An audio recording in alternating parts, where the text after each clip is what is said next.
రంగారెడ్డి జిల్లా హైదర్గూడలో cab driver ఇంట్లో భారీ చోరీ జరిగింది. 17 తులాల బంగారంతో పాటు 16,000 నగదు, 10 తులాల వెండి అపహరించారు. దీంతో బాధితుడు పోలీసులకు ఫిర్యాదు చేశాడు. కేసు నమోదు చేసుకున్న పోలీసులు క్లూస్ టీంతో పాటు సీసీ ఫుటేజ్ ఆధారంగా దర్యాప్తు చేస్తున్నారు.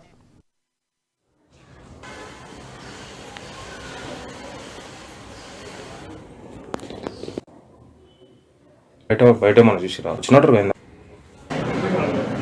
నా పేరు అంజు అండి. నేను క్యాబ్ డ్రైవర్ అండి. మా ఇంట్లో చిన్న దొంగతనం జరిగింది. మా గోల్డ్ పోయింది. మాది ఒక 15 తులాలు గోల్డ్ పోయింది. ఒక 13,000 క్యాష్ పోయింది. మేము ముగ్గురం డ్యూటీలు చేస్తాం. మా మిస్సెస్ ఏమో టైలరింగ్ షాప్లో ఉంటుంది.